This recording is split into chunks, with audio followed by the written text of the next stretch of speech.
So wait until that comes up.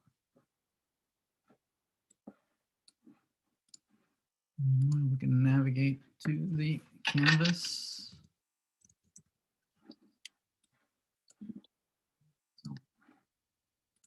Okay, that's up and running. I'll share my screen. All right, can everybody see my screen?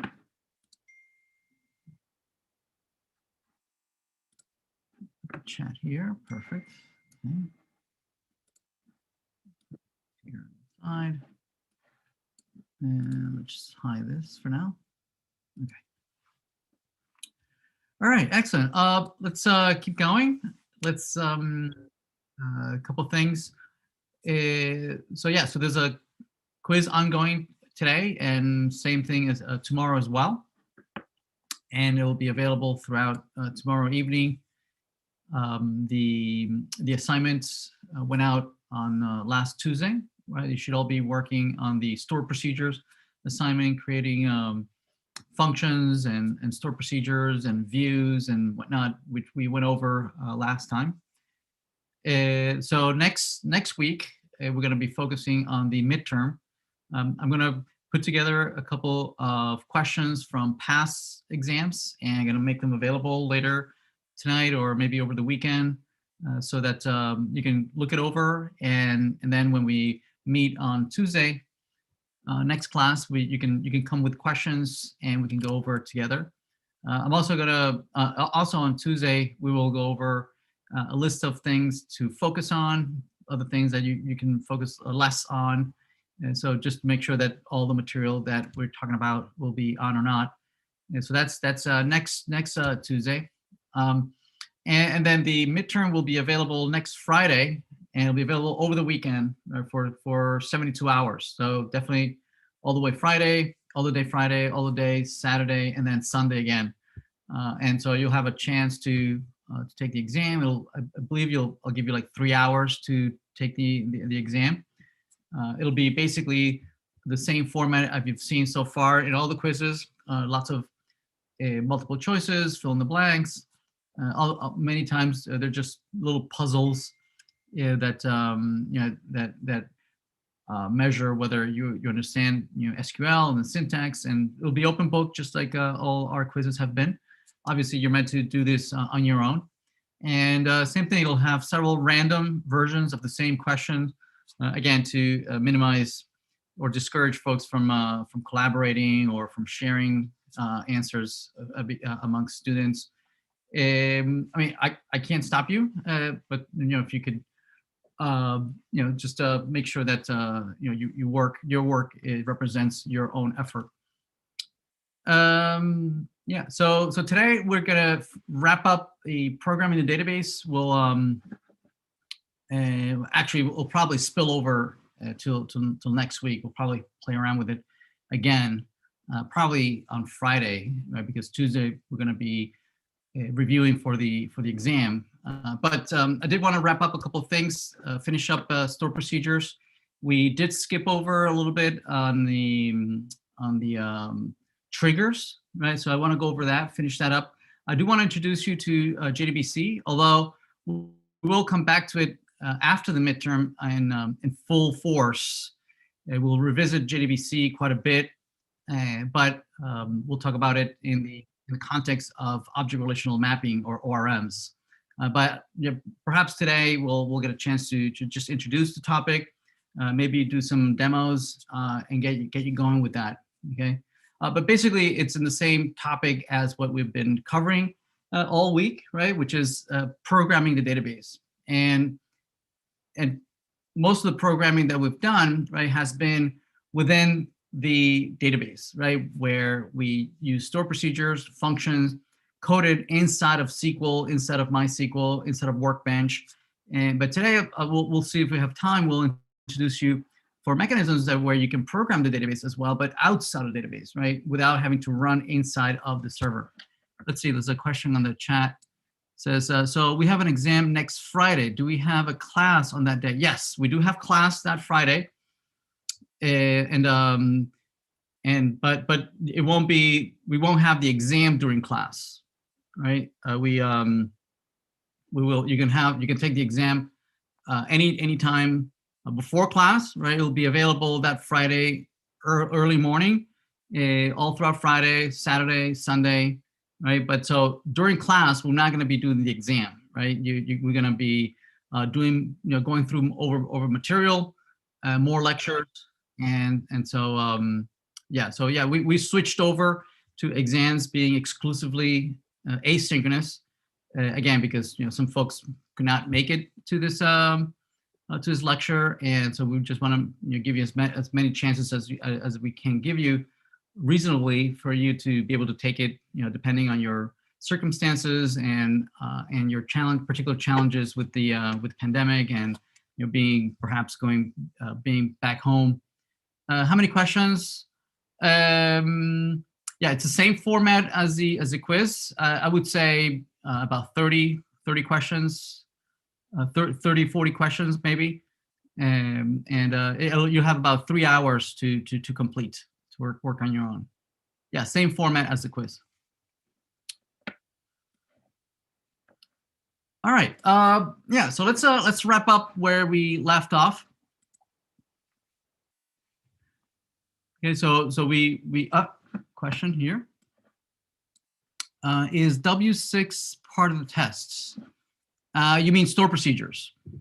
Yes, store procedure is part of the tests. We'll ask you about store procedures, functions, but not the material that I'm going to cover right now, which is triggers. Right? So no triggers on the exam, but definitely functions, definitely store procedures, because you'll have had a chance to play around with them as the assignments.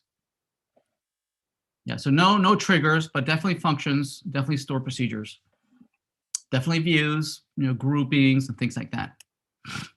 All right, so we had covered most of the material about store procedures and functions. We did not complete the material on triggers, right? I just gave you some quick examples, and I wanted to give you a working example just to illustrate when would you use these, right? How useful might they be? Okay, so here's a demo that I'd like to give you just to illustrate, the usefulness of triggers. Okay, so let's see. Yeah, so these are triggers. So we're going to take the same database that we have so far. So let me bring that up. Let's see, cool. And right now in our database, we have a couple of tables in there, right? We have the same database that tables that we've been using so far, right? We've been using blogs and follows and posts, ratings, replies, yada yada. Okay, so we're gonna build two tables, right? So imagine that when you're a content creator, right, and you are either have a blog or you have a YouTube channel or you have an account where you are generating content, right? Even though you might see that the same person is posting or the same person is creating the content, usually it is a team effort, right? There's typically an entire team or even corporation behind that account. Okay, and so oftentimes that content that gets published, right, either on Twitter or YouTube channels, whatnot, usually goes through a process where some folks are the main content creator, but then you might have folks who do the spell checking and do the editing and reword a couple things before making it official, an official post that goes out for mass consumption. Okay, so oftentimes there's a mechanism for setting up privileges on who can create content, who can edit content, who can view that content, who can delete content, right? Depending on different roles, right? If I'm like the system administrator, right, then I should be able to do everything, right? I can delete things, I can update, read, I can create, right? But if you are a reviewer, right, that just want to comment and tell me things about the content, right? Usually you can comment about that content, right? But you cannot actually edit the content, right? So depending on your role, we're going to give you different privileges, right? Depending on your role, we're going to give you different privileges on what you can do and what you can't do. Make sense? Make sense? So we're going to represent this in our website. We're going to represent it as two tables, right? We'll represent it, one as the roles table, saying that this person has this role, right? And depending on that role, right, you'll have different privileges. So we'll have two tables. One says, what role do you have? Okay, so I'm a system administrator, or I'm a reviewer, or I'm an editor. You know, depending on that role, I could do certain things, right? If I'm an administrator, I should have different privileges. So we're going to have a table of privileges that we're going to keep track on. What are your privileges based on your role? Make sense? Okay, and so depending on, you know, if you have the administrator privileges, you should have I can create, I can read, I can update, I can delete, right, posts or blogs, right? If you're just an editor, you can probably just update, right, and you can read the content, but you cannot create new content, or you can't delete old content, right? You can just update and you can read the content. Make sense? So those are your privileges. You know, if your role is an editor. If you're just a reviewer and you're just reading and looking for spelling mistakes, then the only thing you could do is just maybe just only read, right? Only read, and you can comment and let me know what you think. Okay, but you can't change the content, you can't create new content, you can't delete old content, but you can read content. Make sense? Okay, so let's create here two tables: the role table and the privileges table. Right, here's the role table and here's the privileges table. They look almost identical to each other, right? This is just a plain old simple table, right? That it's called the role table. It's going to have a primary key with an auto increment. It has the role, and the role can be either admin, editor, or reviewer. Okay, and who's this role for? What user has this role? Make sense?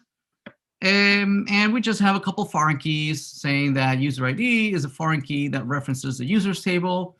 And if you remove the table, then if you remove that record, then it should cascade down to us. We should remove all these roles as well. Right, so let's create this table. Let's create that table. Here, let's create a new SQL. And let's run this. Okay, let's see if that worked. There we go. We have a role table. I guess it should have been I'm going to remove it. I think it should be plural.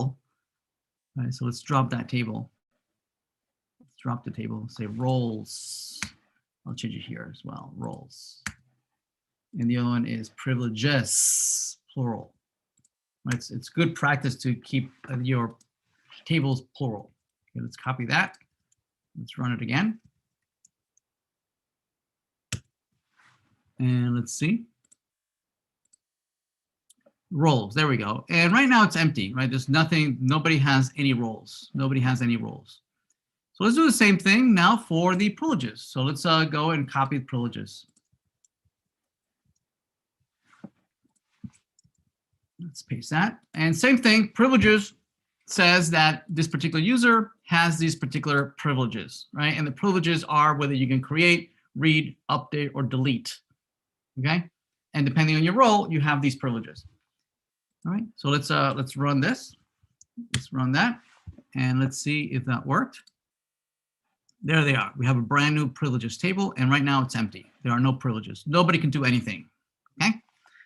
All right, so how do we maintain these two tables? Okay, now I'm not suggesting that this is particularly the way you would do it, but it is going to illustrate that we do have a dependency between these two tables, right?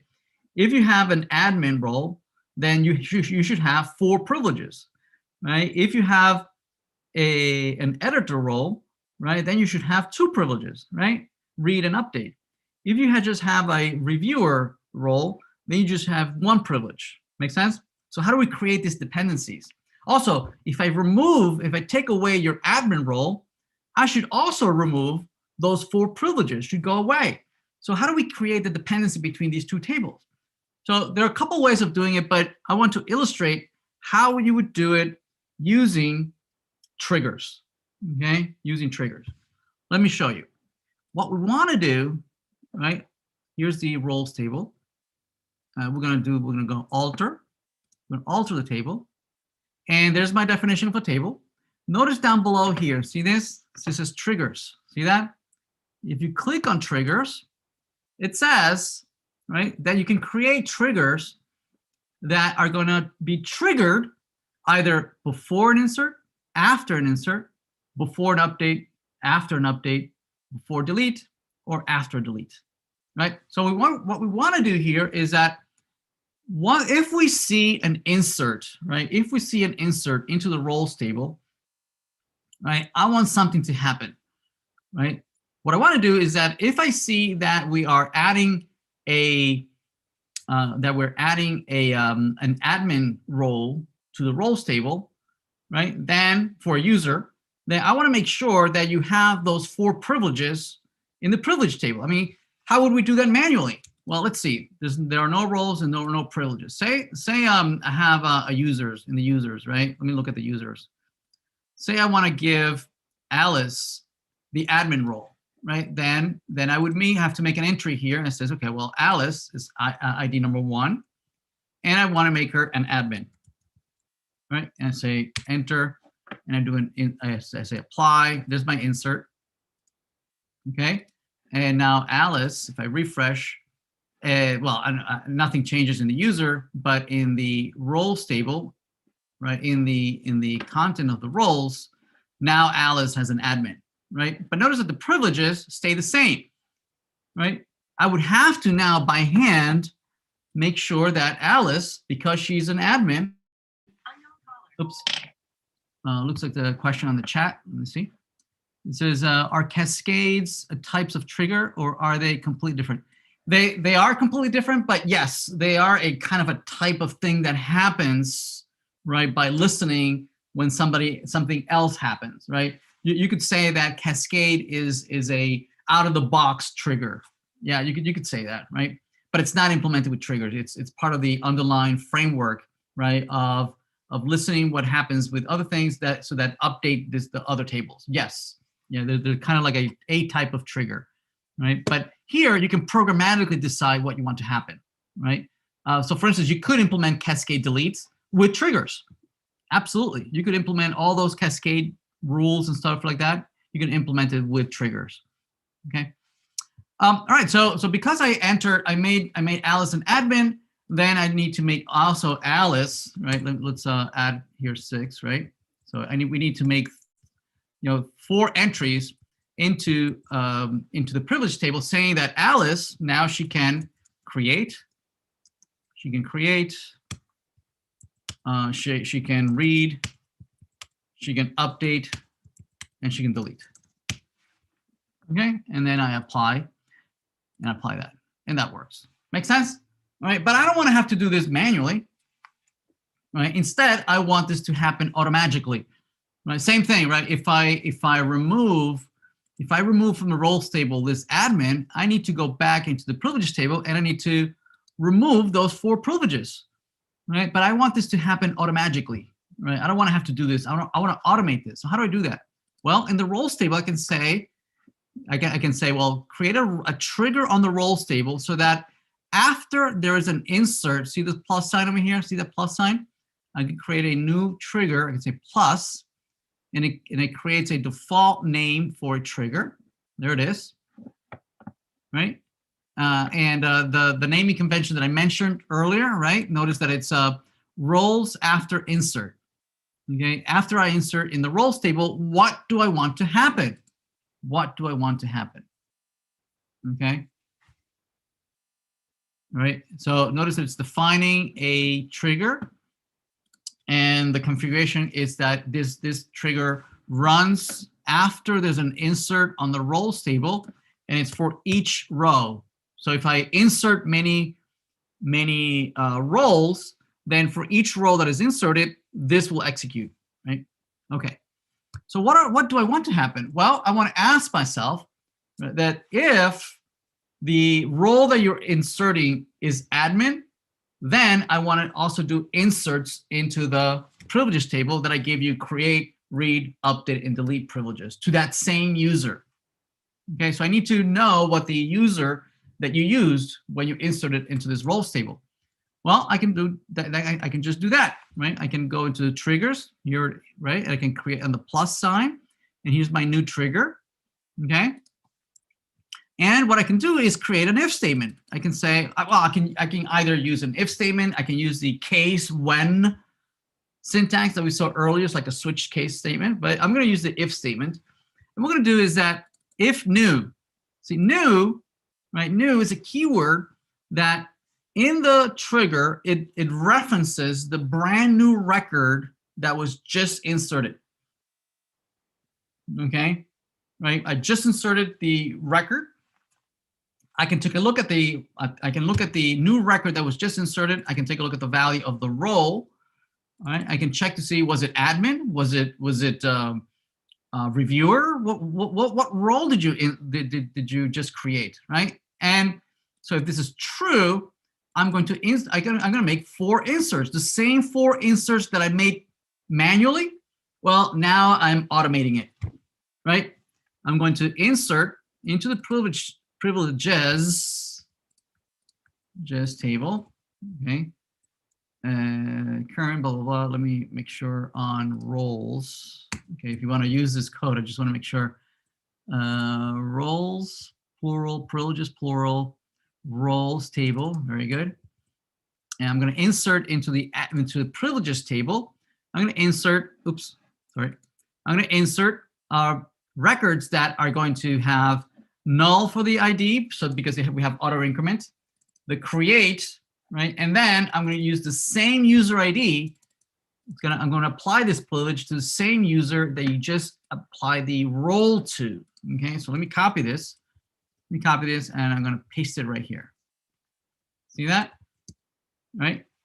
Right. So if the role that I'm inserting is admin, right, I'm going to insert 4 records in the privileges. Make sense?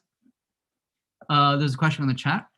It says, can I think of new as this keyword from Java? Yes. Although this, right, this references the instance of the class, right? It's the object instance of the class that you're inside. Here we don't have classes, so I don't know that it maps directly. It's just a reference, right, to the record that was just inserted, right? And so this has a different connotation in Java as instances in object instances, right? So almost, I mean, I guess you could think about it that way, right? But you know, careful with the stretching the analogy, okay? Yeah, so if it's admin, we're going to insert those 4 records. If instead, right, if instead the role, right, is editor, right? If it's editor, oops, wait, what happened? If the role is editor, then I am going to insert just read and update, right? And if it's reviewer, then I'm just going to insert read.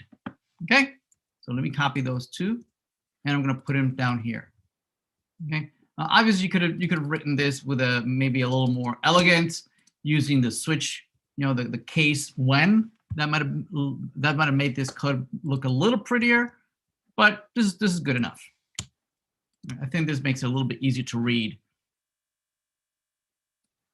Okay, there we go. So there we go. So if the role is this, we're going to insert these 4 things. If the role is editor, then I'm going to insert these 2 things. And if it's reviewer, then I'm going to insert only read. Make sense? Okay. Let me save that. Let me apply. There we go. I'm going to say close. Okay, let's try it out. Let's play with it. All right. So let's see. Let's go back to the roles table. We only have one role for user 1, and the privileges we only have. Why did I use user ID 6? I meant to use user ID 1. Okay, so let's make sure this matches. So there's 1, 1, 1, and 1. Let me update that just so it's consistent. Okay, there we go. All right, so we have the admin role. We have the admin role for user 1, which manually we set up the privileges for user 1. All right, so let's try for user 2 now, right? So let's go here. Let's insert now. And we say admin for user 2. Let's see. No, user 2 is Bob. So let's we'll make him an admin also. And user 2. Okay. Now let's apply. When we apply, notice that there's the insert. We say apply. We close it. Now if we go to the privileges, right, and we refresh, okay, notice that indeed we have added 4 new records for user ID number 2, right? Because we said admin, right? We now that user number 2 can create, read, update, and delete. Okay. All right. So let's try out the other 2. Right. So the other 2 was that somebody can be a, what was it? I forget. An editor. So let's make an editor. Make a role of user number 3. We'll make him an editor. So editor, user number 3. So who's user number 3? Let's see. User number 3 is Tim. Okay. So notice that Tim doesn't have any privileges, but we're going to give him the editor role to Tim. So let's apply. There's the insert. There's the apply. Okay. Now if we go to the privileges and we refresh, notice that now Tim has those 2 records. See that? Right? Tim is now has the privileges of read and update because we have made him an editor. Okay. And finally, let's do one more. User number 4. User number 4.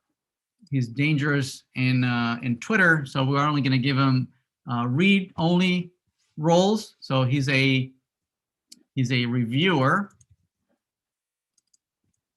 So we'll make Elon just a reviewer. User number 4. Okay, and so let's do apply. Let's do an insert. Let's do close, and then if you go to privileges, you can refresh, and there it is. Right there it is. It's gone. Right. We added read privileges to Elon. That makes sense. Okay. Other things that you might want to do, other things is that, say you want to delete, like after delete, right? So for instance, after delete, if you delete, after delete, what would you want to do? You might want to remove roles or privileges, right? So if you remove the admin role, well, then I have to remove the create, read, update, and delete privileges from you, right? Right. So if you delete, right, and so this is something that's going to come up in the assignment later on, right? We're going to ask you to implement these kinds of updates, deletes, right? After delete, after update. Right. What if I change the your privilege, right? And I demote you and I say, well, you used to be an admin, but now you are just a reviewer. Well, that means that if you were an admin, I need to look at your previous privilege or role, right? And I have to remove any roles, any privileges that you had from your old role, right? And I have to then insert all the privileges for the new role, right? So that all that is coming up, right? We're going to ask you to play around with triggers, right? Where you're going to create an after insert, after update, after delete, right? Or before, right? And then you'll get a chance to play with that. Okay. Right. So yeah. So here's just a couple more slides, just showing how we can then go and query, the roles and the privileges. Oops. the roles here and look at the privileges after we insert either editor or admin and then read the privileges table. Now, also one more thing, just to point out, when you're going to export this and you want to share it with somebody, your database, make sure to select here, right, dump triggers. See that? By default, that might not be selected, and then your data export, right, will not include the triggers. So make sure that to include that as well. All right? Is everybody good? All right, awesome. All right, let's go back. Okay, so all of this has been programming inside of the database, right? Inside of the database. So what we'd like to be able to talk about right now for the remainder of the course, right? We're going to be talking about how do we integrate from outside of the database, right? How do we talk to the database? Have it still do its functions, its selects, its queries, its inserts, have it declare all the structure and the schema and everything that databases are good for, right? But I'm way out here from that. I don't have direct access to the database, right? I don't have the console. I can't connect with Workbench. I can't do queries. I like to have a means of integrating with it anyway, right? Either because somebody built an application that talks to a database, or maybe I am the one who's building the application, right? And I need to build an application for the dean's office, right? Or one for HR.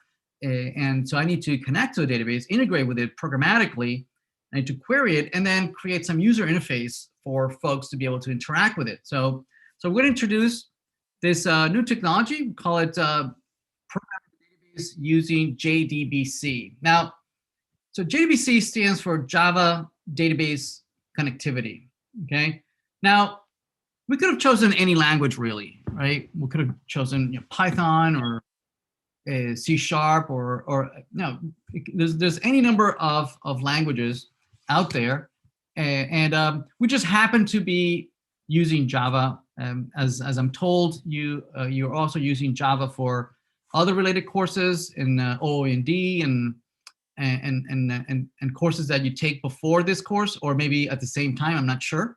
And my understanding is that you do use Java in those courses. So I'm going to stick to something that, as I understand it, you feel somewhat comfortable with this language. And so we're going to be looking at how do we integrate with database using the Java programming language. Now, most of what we're going to be talking about here, right, has analogies in other programming languages, right? So the same challenges, the same, most of the same pros and cons that I'm going to present here from Java is equally applicable to other infrastructure. Okay, perhaps the only benefit perhaps that you might have with going with Java is that is agnostic to the operating system. So code that you implement in one operating system, say Unix or Linux or Mac OS or whatever operating system, it will equally be able to execute in other operating systems. Perhaps that's one of the advantages. But other than that, most of what you can do with Java, you can do with any other programming language. So there's no fundamental advantage of using one language versus another. Most languages provide an extensive library of modules and open source tools and libraries that you can compile into your application that do similar things than other programming languages, right? The language per se, any language that you choose, is not very, I would say, most languages are pretty boring, right? All on their own, there's nothing very interesting about any particular language. What's more interesting and what's more, I would say, more fundamental is the community that has been built around that particular language, right?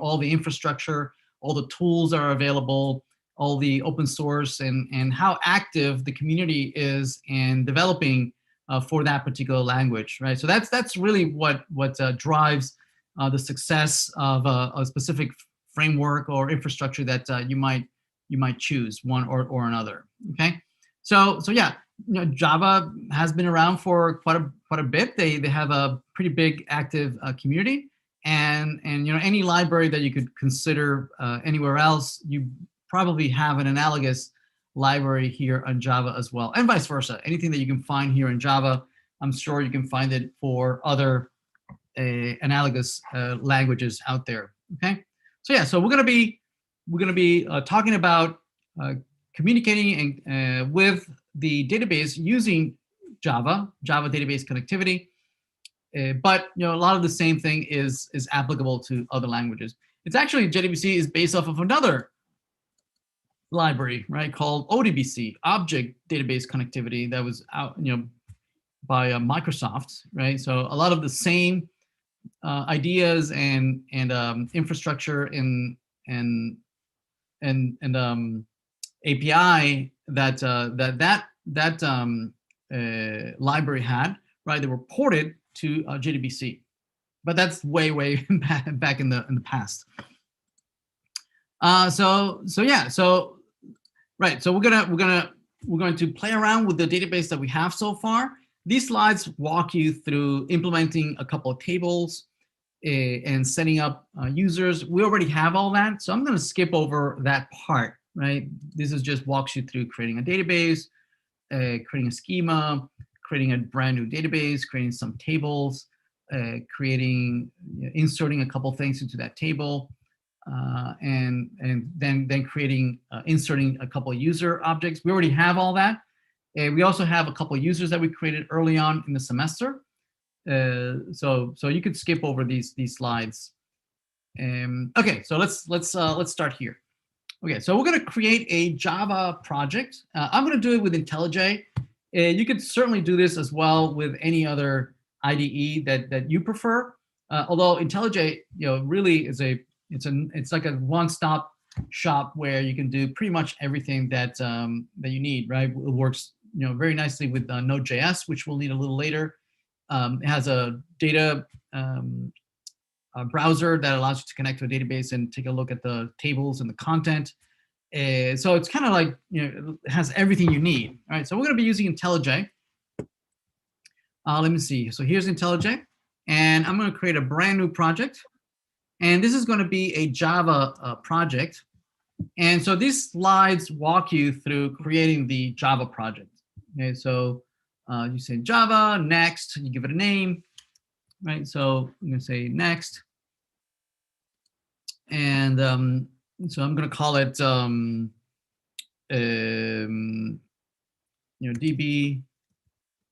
DB design. And this is for SP21, so spring 21. And this is section 03, right? And yeah, okay, let's say finish. Okay, so we have a project going, and I'm sure I'm assuming that you're familiar with Java, but just in case, right? We have here a source directory. We're going to be doing all our work under this source directory, and in Java, typically you break up applications into a number of packages, right? Packages allow you to break up large projects into smaller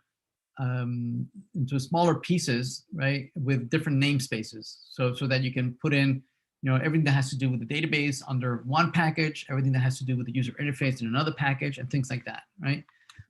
So like namespaces, right? Namespaces allow you to have different buckets for different tasks or different work that you're going to be doing. So I'm going to create a package under here that is going to be kind of like where we're going to put everything in there, right? And I'm going to say that this is NEU, NEU for Northeastern University.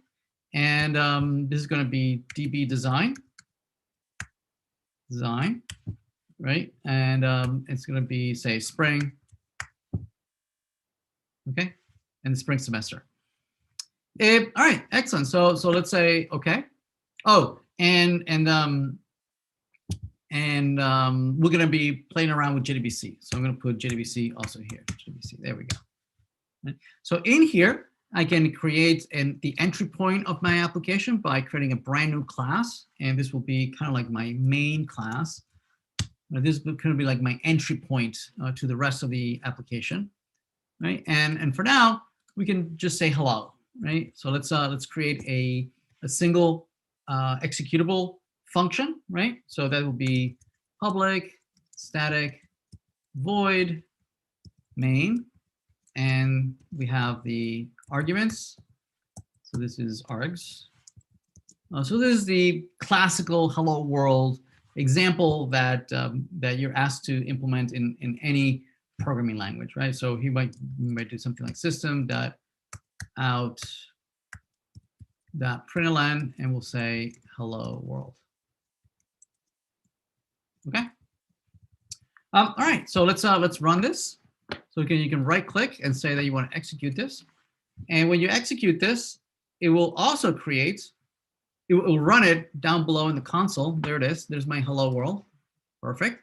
But notice that it also creates a runtime here, right? A run configuration so that you can execute it now from this UI, right? So every time now you click on the green arrow, it runs again. All right. All right. Awesome. Okay. So what are we going to do? Okay. So what we're going to do is that we want to connect to the database, right? So what we need to do is we need a library that is going to allow Java applications to connect to the database, right? And that database, that library is called MySQL Connector, right? And if you look it up on the web, right, there it is, MySQL Connector. And you can do a couple of things. You can download it from here. You can download the connector for .NET, for Node, for Python, for C++, for any language that you want, right? The one we're going to be using is this one, the JDBC connector. Okay, you can either download it from here, click on download, right, and then include it as part of your project, or you can do it right from the IDE, right? So if you're not using IntelliJ, this is where you would download it, right? If you're not using IntelliJ, okay. But if you're using IntelliJ, you can do everything from within the IDE, right? So from within the IDE, what you can do is go to File and then Project Structure, okay? And in Project Structure, you can go to Libraries. Right now, we don't have any libraries, right? So where do we get these libraries? Well, Java, like most languages, right? Every single language will have a library repository, right? A very famous, very well-known source code repository of libraries, right? Where you can download whatever you want, right? Most of it for free, okay? And well, Java, the same thing. Java has a repository that allows you to download all sorts of things. And that repository is called Maven. Maven. So Maven, right? It's an Apache project. Okay, it's an Apache project where folks can create their own repositories for libraries that they might want to share with the rest of the world. But there is one particular repository that is maintained by Maven that people can upload their own libraries and become famous, right? You can write your own Maven repositories, and if you can convince 1 million plus people to use your library, because you've created some really cool new thing, then certainly that's worthy of putting in your resume, right? That you have a very popular repository of source that folks are using. So definitely that would be well worth doing it. But anyway, so we could, from within the IDE, we could say, I want to add a new library. And then I can say, well, from where? I mean, there's a whole bunch of places. Kotlin, you can do it from Maven. So say Maven, and then here you can search that repository for the libraries that you're looking for. So we're looking for the MySQL connector from for Java, right? And so we can type in here.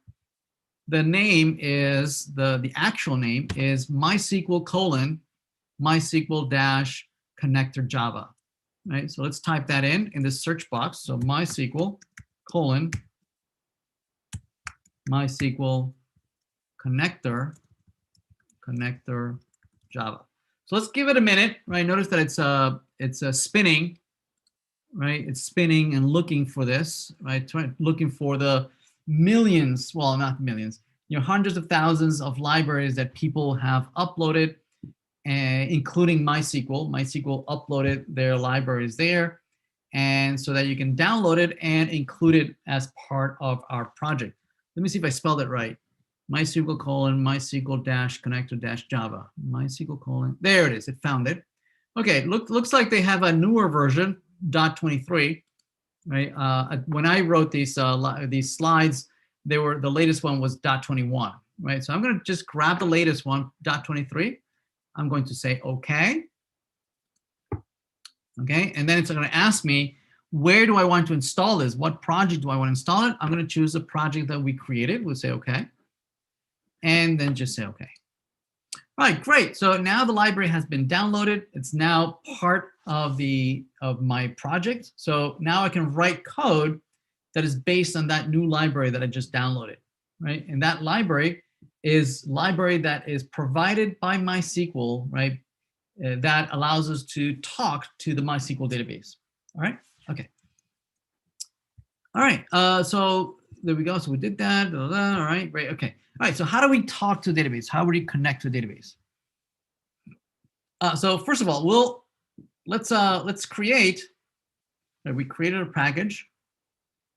We created a package. We create package. Okay. Yeah. Let's create here. Under here, right? We have source. In here, we're going to create another package under here. We create another package under here, right? So we're going to be using a strategy, right? That we're going to call DAO, right? DAO stands for data access object, and it's an architectural design pattern. So a design pattern is best practices and things to do and things not to do that folks have learned over time, right? And they have documented it because they've been working on tons of projects, and having taking one strategy versus another strategy, they have figured out that certain things work well if you do this, and certain things don't work well if you do that, right? And so in general, we refer to those things that work or don't work, right? We call them patterns or design patterns. When folks are when they're building an application and they start designing, just like we designed the database, right? One of the things that we discovered when we were designing databases is that it's a good idea to break up your tables into break up your data into multiple tables. We call that normalization, right? Well, that's a pattern. That's a design pattern, right? That's a well-known thing to do, okay? And so we call them design patterns. If it's a well-known thing not to do, right? Like folks know that you should not have large tables, right? That is going to have lots of redundancy. We call those anti-patterns, things that you should not do, right? Things that we know you should do and things that we know that you should not do, right? So so here when we're designing an application that is going to be talking to a database, well, there's a well-known design pattern, meaning a good practice, a good thing to do is that all the communication that you're going to have with a database, right? There's a good practice is that you should encapsulate right? All the access to the database, you should encapsulate it into one single class, okay, into a single or well-known defined set of classes, right? And then call these classes for what they are. They are classes or objects that you're going to use for accessing databases, right? And hence the name DAO, right? Data Access Objects, okay? So we're going to create a package here. We're going to create a package, and we'll call it DAOs, DAOs. So we're going to put all our DAOs. There's not only one DAO. We're going to break it up, and so that we'll create one DAO per table, right? So we'll have a DAO that knows how to talk to the users table. We'll have a DAO that knows how to talk to the blogs table. We're going to have a DAO that knows how to talk to the posts table, okay? And in each one of them encapsulates all the nitty-gritty stuff that needs to happen to talk to that database, right? Or to that table, okay? And there's a lot of stuff that needs to happen, okay? So instead of putting all that logic, all that code, just spread it over in your entire source code, right? It's a best practice. It's a design pattern to instead encapsulate it into a handful of classes that only do that. That's all they do, okay? All right, so let's say I want to retrieve my blogs or my posts. Well, then I would create a class, a Java class. Say I want to retrieve my blogs. So I would create a blog DAO or blogs DAO, okay? Okay, so the name DAO tells me everything that I should expect to see in this class. Everything that has to do with talking to and retrieving the blogs. Everybody good? All right, so what would I have here? Well, I would have, mostly what I would have here are all the functions that I would expect to talk to the blogs, right? I want to be able to, retrieve all the blogs. Maybe I want to be able to create a blog. So all the CRUD operations should live here, right? So things such as, public void create blog would live here, right? And would have maybe find me all the blogs, find all blogs, right?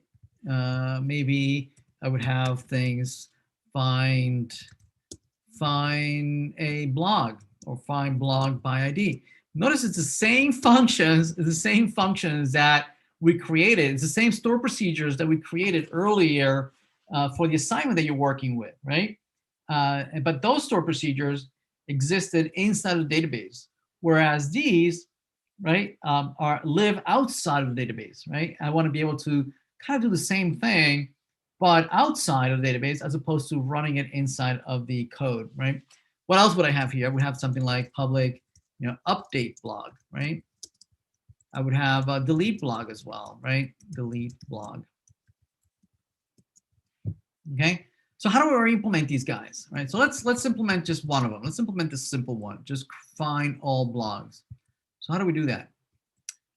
Well, what we're going to do is the following. Okay.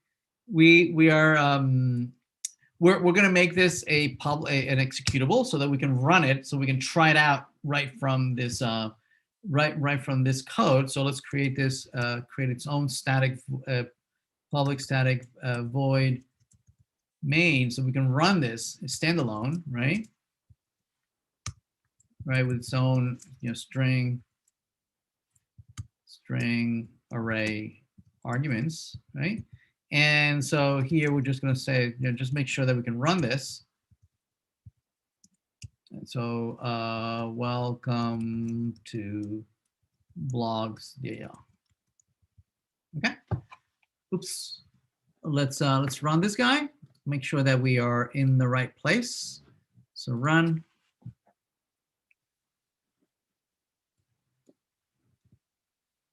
There we go. Welcome to blogs DAO. Perfect. Okay. And so what we're going to do is that we're going to create an instance of the blog DAO. So we're going to say blogs DAO, new blogs DAO, right? And then we're going to be able to call DAO find all blogs. We're going to call it. And so in here, right, let's move this welcome. inside of the find all blogs. Okay, so welcome to find all blogs. All right, so let's rerun it. Let's make sure that we're in the right function.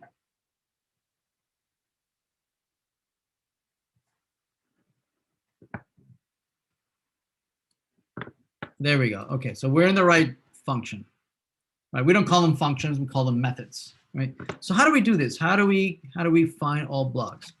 All right, so what we're going to do is that we're going to use our JDBC. Okay, and so we need to be able to configure the fact that we are connected to a database. So just like we created these connections, right? These connections. Let's edit it for a second. Edit connection. Right, when we created these connections, what do? Well, we knew the name, we named the connection. We also knew the IP address of where this database is running. We knew the port, right? We knew the username, and we knew the password, right? When we created the connection. Well, and this connection was done from Workbench, the client, connecting to the server, right? So there's two things running here, right? Is the Workbench client and the database server, and the client is creating a connection to talk to the server. So we want to be able to do the same exact thing, right? But instead of using Workbench, we're going to use Java. So Java is going to need to do the same thing. It's going to need to know the IP address of where our server is running, the port that is listening. We're going to need the username and password so we can log into the database. Right? So it's as if we were building our own Workbench, right? Workbench sends insert commands, updates commands, right? Delete commands, select commands, sends them all these commands, and then the server executes them. We want to be able to do that the same way, but from Java. We want to send commands to the server, and the server will respond with something from the server. Okay. All right. So we need to create a connection. So how do we do that? How do we do that? Well, first, let's take a look. We're going to configure all that we need, right? We're going to need the host. So local host is the same thing as 120. It's this, right? It's the same thing as this 127.0.0.1. That's the same thing as local host, meaning the server is running on our same machine, the machine that we are right now have in front of us. Now, this IP address could be something else, right? It could be a machine that of a database that is running somewhere halfway across the world, right? Somewhere in Eastern Europe, right? And Indonesia, whatever, doesn't matter, right? If we know the IP address of this machine, right, we're going to be able to connect to that machine. Right now, it happens to be running in the same IP address as our machine, and that's what 127.0.0.1 means, in the same machine. Localhost is an alias. Localhost is an alias to 127.0.0.1. And that's what we're going to be using, right? So we're going to be connecting to a database, listening at port 3306. The database is called DB Design. DB Design. We're going to have to set up also the server time zone as UTC, right? And also we'll need a username and password to log in, right? So let's copy all this. Let's copy all this. And let's put it in our Java. We'll put it right here. Okay, everybody good? All right, so let's go over this again. So this is where the server is running, the database that I'm using, the configuration of the server. I need to set up the the time zone. This is the connection string. So this is a string that fully declares who am I talking to, right? Which is a concatenation of all this information. Right, the IP address, the server, the username, password, and everything is in there. I also need a username and password. I don't know that I have these usernames and passwords in my database. Let me see what databases I have. Let me close this. And let me hide this. So here, right, and if I show here the schemas, if I go to management. In management, if you remember, we had set up a couple of username and passwords. Okay, so So I'm going to use this username and password right here. It doesn't really matter, right? Any one of them will do. So I'll use 3200, CS3200. I know I tend to use the same password as the username. Very, very bad practice. But for academics, for academia is fine. So I'm going to use 3200 here, CS3200 and CS3200 here as well. And here, this is the driver, right? Remember, we installed the MySQL connector, Java connector, right, from Maven. It was downloaded, and in there, right, there is a class, there's a Java class that is called com MySQL CJ JDBC driver. Right, that's the name of one of the classes in there. It turns out that it's the main class that you need to instantiate. You need to load, right, to load the entire library that you need to start talking to, right, so that you can start talking to the database. Okay. Also, these are constants, right? That's why we're using all caps, right? And we in Java, to make constants, you use a static final, right? So that you can't change the values. Okay, so now that we have that, how do we connect to the database? How do we connect to the database? Well, to connect to the database, we're going to use the following. We're going to use JDBC. Use JDBC.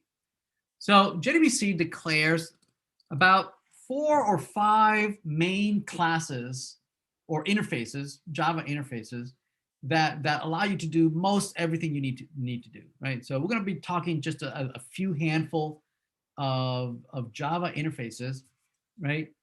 But you can do most everything, right, with that, right? 80% of everything you can do that you want to do, you can do it with these 4 or 5 interfaces, right? And the way JDBC works is that every vendor, right, whether you are MySQL or Microsoft or Oracle or whoever you are, right, what you'll do is that you will implement all these interfaces, right? These are Java interfaces, meaning there's no code. Java, right? The folks in Java don't implement any of this, right? They only declare interfaces, which then each vendor implements on their own, okay?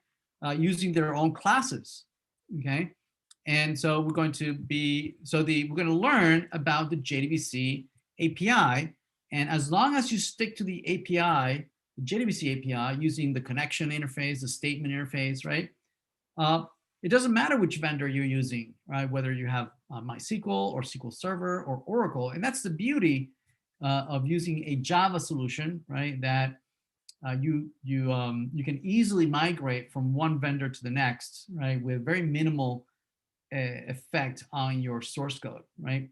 Again, as I mentioned earlier, that's perhaps one of the main advantages of using Java versus another solution, right? Is that you're not tied to any one database.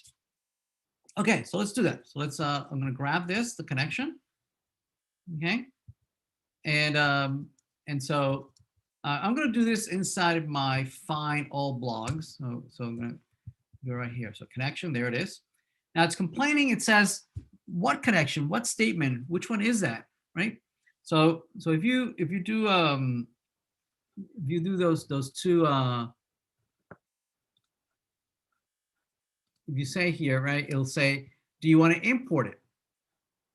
Do you want to import these guys, right? So it's, I'm going to say yes. And so which one do you want to import? Okay. Well, the one we want to import are the ones from Java, not from Sun Microsystems, not from MySQL, not from anybody. I want to use the ones that are declared by the JDBC interface, right? So I'm going to select that. And I'm going to do the same thing for statements. So Java.SQL, not Sun Microsystem, not MySQL, right? Those are the implementations, right? They implemented these libraries, right? Because they are competing against each other, right? Oracle is competing against MySQL or SQL Server, and they all have their own implementation of the connection and the statement, but they're implementing the interface, right? So as long as you stick to the interfaces, you won't be tied to any one particular vendor, right? This will automatically, at runtime, right? These variables will be bound to the actual implementation, but that happens at runtime. When we're coding it, right, we stick to the generic interfaces, right? So there we go. So there we go. So at the top, you'll notice that those two imports were added to the code, java.sql.connection. So those are the interfaces that then each vendor implements with their own classes, right? With their concrete classes.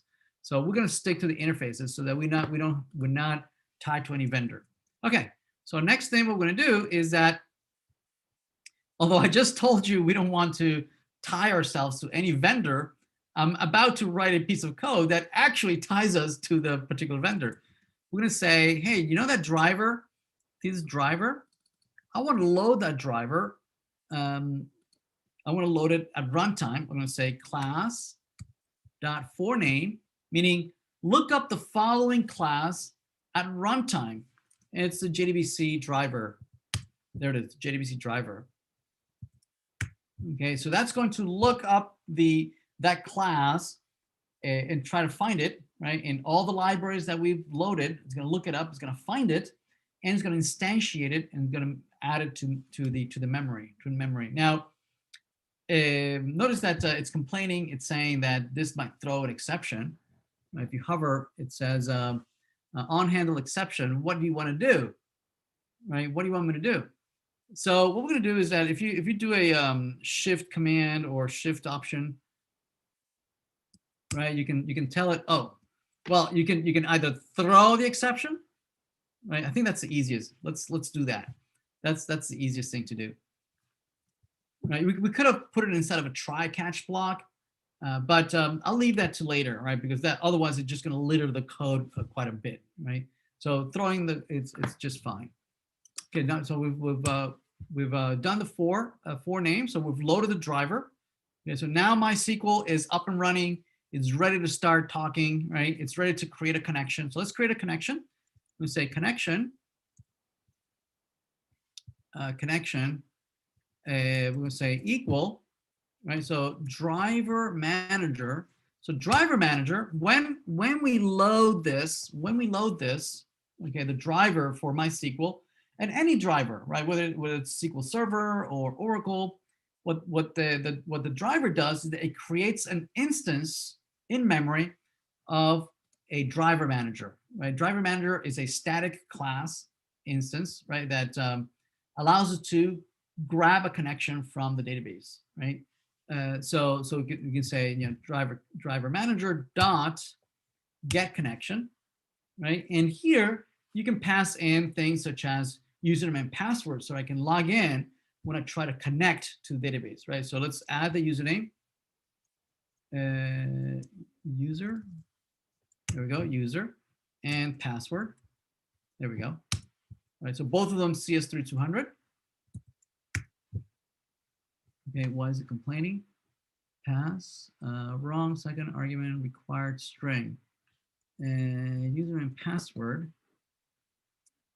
Oh, I'm sorry. The first argument is where's my database running, right? Where's the URL of this database that is running somewhere, presumably halfway across the world, or it could be running right on my desktop, right? And we called it the URL here, DB URL. There it is. So the first argument is a DB URL. The second argument is the username, and the third argument is the password. All right, excellent. So again, here it's complaining, saying that this might throw an exception. So I'm going to just add the exception. We're going to throw it here in the throws clause and say add exception. There it is. So it's throwing those two exceptions. Okay, we got a connection. Now that we get a connection, we can start communicating and sending commands, just like Workbench was sending insert commands and update commands and delete and select statement commands. I want to send a select statement command too, right? So to do that, I need an instance of the statement command. Right, so I'm going to say statement. Right, from the connection, I can create a statement object. Okay, I have a statement object. Now I can now run a SQL statement. For instance, the SQL statement might be select star from blogs, right? And hopefully that works, right? If I go back to my workbench, right, and I use that command, right, I run it, notice that I get all these blogs, right? So I want to be able to do that from here. So that's my SQL command. So I'm going to run it. So how do I run it? I use a statement. I say statement. You can say dot execute query. And I can pass in the query, which is my SQL. Okay, that's my SQL. And then I can run it. I can run my SQL now, and then maybe print it out. Now, the result is going to be what? Presumably is going to be, the result is going to be all these records, right? All these rows, this result grid, I want that. I want that so I can iterate over it, right? Like an array that I can go one at a time and look at all this result grid, right? So how do I do that? Well, I can assign the results, right, to a variable results, right? Now the type of that variable is something that almost based on this result grid, it's result set. Okay. So now results is going to contain all those rows that came from the database, right? I need to be able now to iterate over it, right? And see what the results are. Okay, so to iterate over the results, we're going to use a while loop. Right? We're going to say results next. See that next? See over here it says next, and it says, and so what that does is that it advances, right? We maintain kind of like a cursor that is pointing at the current row, right? And next, what it does is that it advances that cursor to the next row so that we can read that specific row. Okay. Actually, at the very beginning, when we get the results, the cursor is not pointing to any particular row. It's pointing at, we refer to as before first, right before the first record. So it's pointing right before it. So not until you do a next, right? Not until you do a results.next does it actually advance to point to the first record. So that's exactly what this results.next does, right? It's advancing that record, advancing that cursor to the first record, right? To the first row. Okay, so now we're sitting at the first row and we can read the values in that row, right? So what do we have in there? We have varchar, which is a string, topic, which is a string, created and updated, those are like timestamps, right? We have user and ID, those are integers. So we can read each one of them, right? We can say, okay, well, I want to grab an integer ID, and from the results. And I can retrieve an integer, and then I can pass here the name of the column. So I can grab from the column whose name is ID, right? The column is named ID.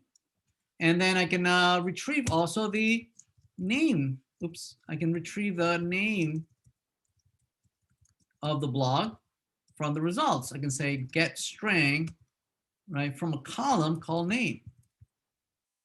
Okay, so I'm just going across, right? I'm just going across, each one of the columns. Okay, right? So the next one might be a topic, which is also a varchar, so it's a string. So string topic, right? It'll be results, get string, and the column is called topic. Next we have created and updated. So we could say, so the type, there's several things that I can use here. I can use date, and notice there are two dates, right? Okay, there's a question on the chat. Is there a reason why you don't use the primitive data type? You could use int. You could absolutely use int. I like the wrapper because I can treat it as an object. Like I can check for null, for instance. Whereas if it's a primitive data type, then you can't check for null, right? That's the only advantage that I see. All right, so I'm going to use it. I'm going to use it two different ways. I'm going to use the create right? I'm going to use a date from SQL that knows how to interpret dates from SQL, right? And then I'll use timestamp, right? So here's let's use created here. So created, I'm going to read the get date from created. And for the, so for up, notice that, remember that both of them are type, I believe, timestamp, both of them, right? And so let's read updated instead. So in this one, we're going to use timestamp. So updated, we'll do results dot get timestamp, and this is updated. There we go. And finally, the user. So it says so integer, we'll call it user ID, not user. And this is results dot get int, and this is user. All right.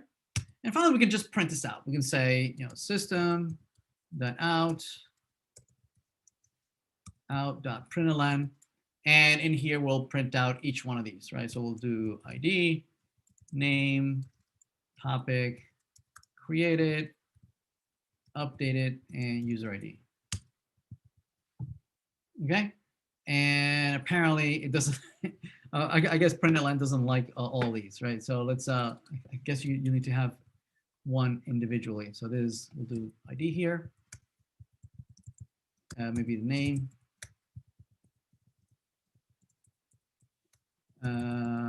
And topic. And created. And this is updated.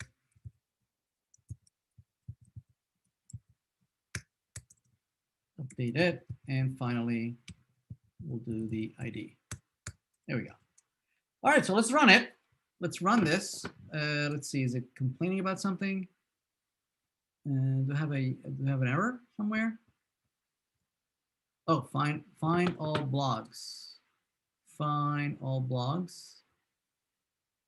Oh, throws exceptions. Yeah, throws exceptions. So let's have also my main throw exceptions.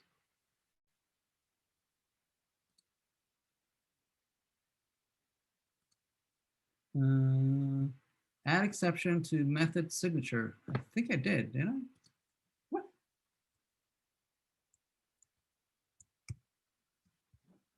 Here, no? So throws exception. There we go. So those, it just says that it throws, you know, a whole bunch of exceptions, right? I don't really care. All right, so let's run this. Let's run that, and let's see what we've got. There we go. Okay, excellent. We were able to print out all the data, right? So the ID, right? The name of the blog, the topic. Notice that when we use dates, right? Notice that it says it's not retrieving the time, right? But when we use timestamp, we retrieve both the date and the time, right? And then there's the ID of the user, and then you did it again and again and again. All right, that makes sense. All right, did that make sense? Okay, so typically we don't just want to retrieve the data and just print it. More commonly is we want to create a data model, right? Just like we did for the database, right? We created a schema, right, where we can store all this data. And now it's different because the schema that we create for the database, that's for permanent storage, right? That's for long-term storage. That's going to be stored, you know, today, tomorrow, you know, a week from now. All that data has been there for months, right? The data model that we're going to build here is typically for temporary usage, right? It's, you know, we're going to load this data into memory. You know, we're going to create a couple of instances of objects, right? And it's only for temporary use, right? As long as the program is running, then when the program stops running, all that memory is released, right? And it's returned to the CPU, right? So there's different uses for that, right? In our case, we might want to use it for rendering some user interface, right? Some tables in the user interface, right? And then once we've done that, we return the data back, the memory back to the CPU, to the machine. But nevertheless, it's the same idea, right? We want to create a data model where we can store all this data, not just print it out. So we're going to create our data models. We're going to create it in another directory, right? That we're only going to keep data models in there, right? So we're going to create a package and we're going to say these are models. So all our data access will be in DAOs, and all our data representation, just like schemas, right? We did in relational databases, we're going to have it in the model. So for instance, in our case, blogs, right, we're going to create a Java class and we're going to call it blog, right? Blog. Now, just like in relational databases, the naming convention is that tables are plural. In Java, we still use nouns, just like we do in relational databases. But here in the object data model, in the object-oriented data model, right? We also use nouns, but it's singular. Also, it's capitalized, right? Because in Java, it is case sensitive, right? So we'll declare here, all the data that we're going to load from the data model, from the relational data model, right? So we're going to have private integer ID, right? What else do we have? Right, we have a name. So all the things that the things that we need to keep track here in memory, right? So we have the name, we have the topic, string topic, right? What else do we have? We have the timestamp for created. We have a private timestamp for updated. What else? And the user ID. So private integer user ID. Okay. We then typically will also need the setters and getters that are going to allow us to manipulate this data model, right? Typically in Java, the way we do that is we have a whole bunch of set and get, one per item here, right? One per class variable. So we can do that using the code and say that we want to generate, and say that we're going to generate both setters and getters. And we're going to select all of them and say okay. And there it is. We have setters and getters for all of them. Okay. All right, excellent. We're done. So we have a data model for the blog. Now in the back in the DAO, right? What we're going to do here is that well, okay, I use date here. Let me make this a timestamp. That's better. Get timestamp. There we go, like that. So what we could do here is that instead of just printing it out, I could create a new instance, right? I could create an instance and say of my brand new blog class, blog. We can say blog, new blog, right? And then I can populate each one of these. I can say, blog.set ID, and I can pass in the ID.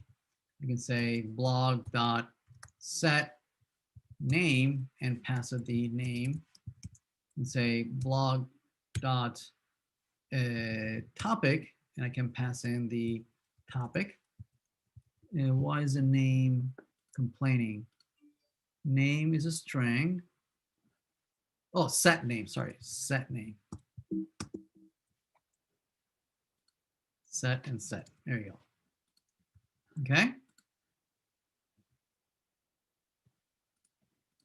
Right, so let's continue. We can say blog dot set created with created, and we say blog dot set updated with updated, and finally the user ID. We say blog dot set user ID with user ID. Okay. All right, excellent. Now, typically, what we might want to do, right, in Java, you would want to maybe collect this in an array, right? Put everything in an array so that I can then manipulate it as one thing. So notice that we're copying it from a table that has a whole bunch of rows, and we're going to represent it in memory as an array, right? So let's build that. So maybe we create here an array list and say a list made up of blogs. So a list of blogs, right? Java util list, and this will be blogs, will be a new array list, right, of type blog, right? We don't know how many, right? So what lists allow you to do are just append, right? Just keep adding more and more to the end of this array list, right? So we can add, I'm going to say blogs dot add a new blog, right? So it's just adding a new blog item to it.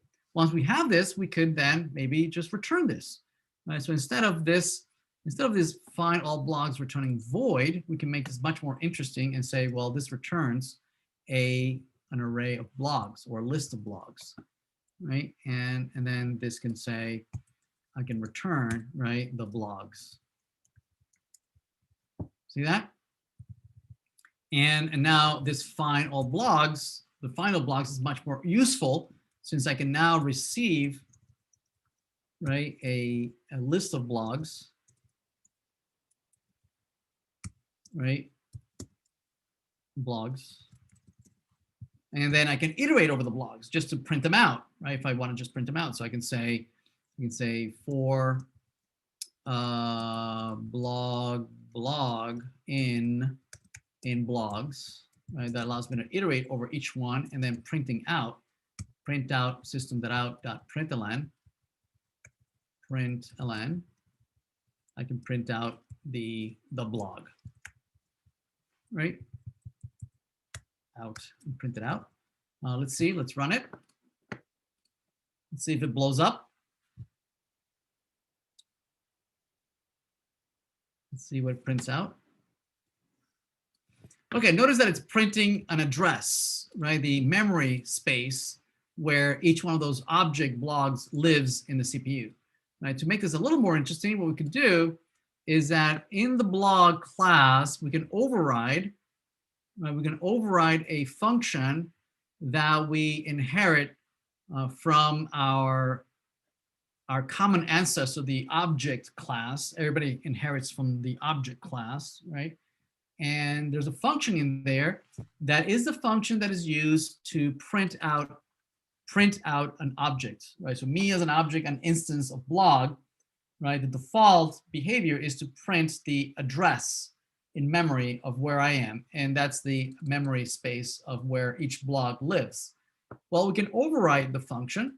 You can say that the function is a public function. It does return a string, right? Which our string representation right now is just the address where we live, but we can override it, you know, saying toString. You know, how are we converted into a string? You know, how do I represent each one of my blogs as a string? Well, whatever I return from here is the representation of my blog, right? So I could, for instance, just return the name, right? That's my representation as a blog, as an object, as an instance. So if I run this, right, then when it prints me out, what I get is just the names of the blogs. See that? The names of the blogs. Or I can make it a little more interesting. I could concatenate here. I can say name plus, right, plus the topic, right? Maybe I want to put the ID in front of it. Maybe, I don't know, ID. Maybe I want to put commas in between, right? So if I run this again,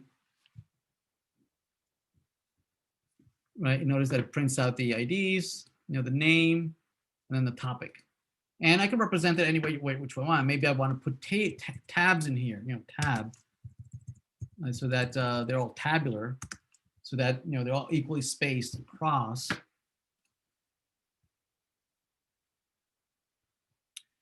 Right, there it is. So we have tabs.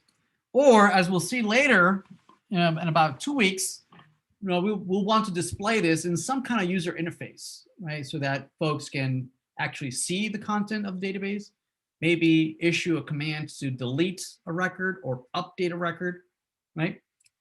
Make sense? Everybody good? All right, so let's do one more. I think we have time for one more. Let's do a DAO. We implemented, which one did we implement? We implement find all blogs, right? How about let's do find a blog by ID. Okay, so how's that? So that one's a so this is going to receive an integer for an ID of a blog, so blog ID, right? And it's going to retrieve presumably a blog instance. Okay. All right. All right. So most of the code is the same, right? We're going to get a connection, right? We're going to get a connection. We're going to do a class 4 name. We're going to get the driver. We're going to create a statement. We have the SQL, right? And we do the result set. So I'm going to copy that. Most of that is the same. Copy.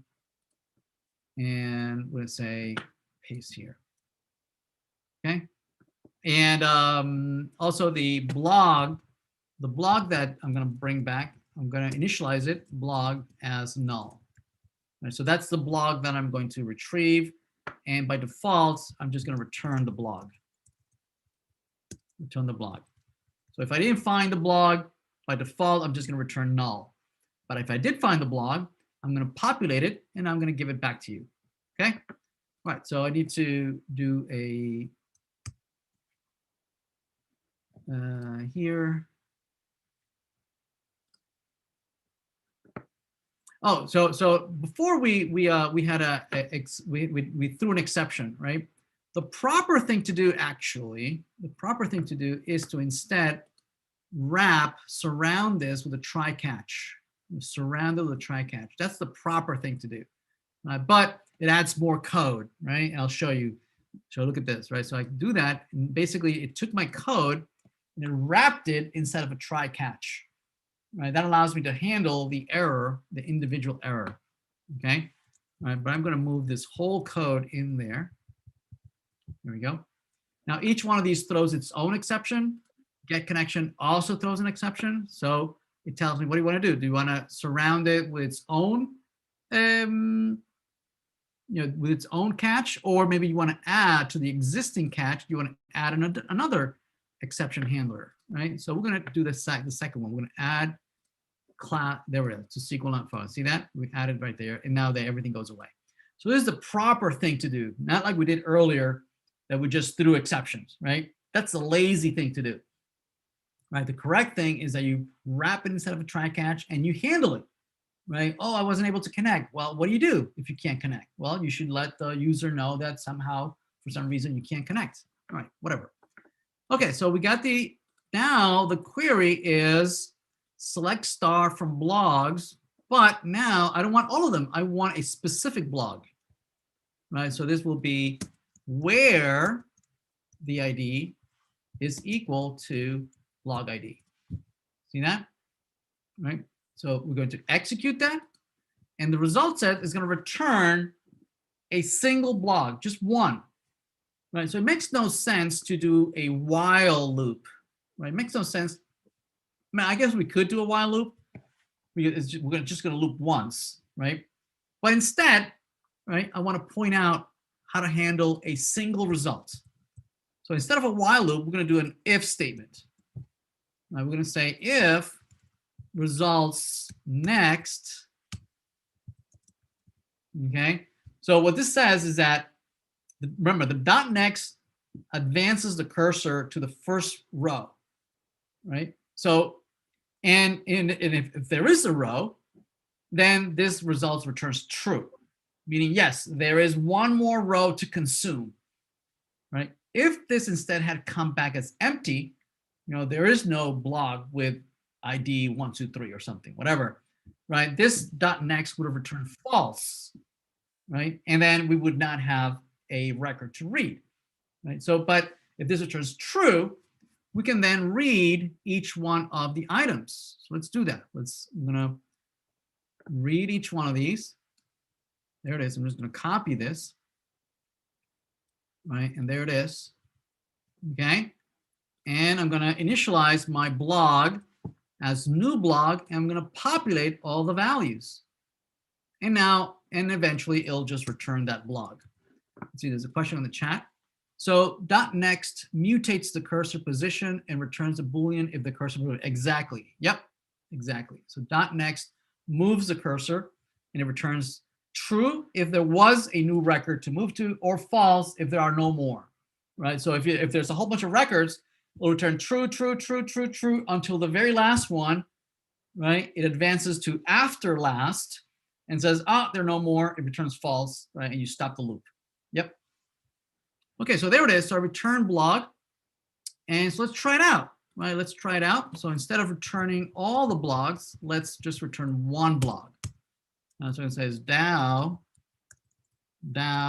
dot get find blog by ID.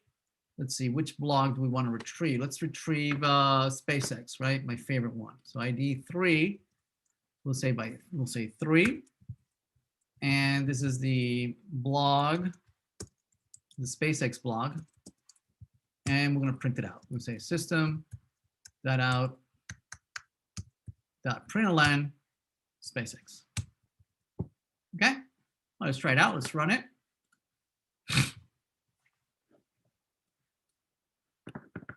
And there it is. There's the SpaceX blog that we're able to retrieve from the database. Okay. All right, folks.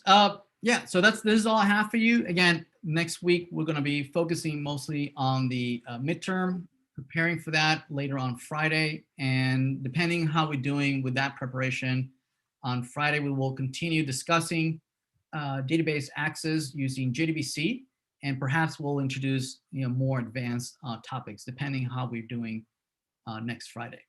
All right. All right, that's all I have for you. Thank you so much. Cheers. If you're watching this on YouTube, can you please give it a thumbs up? Thank you. Bye. Thanks, Professor. Bye-bye.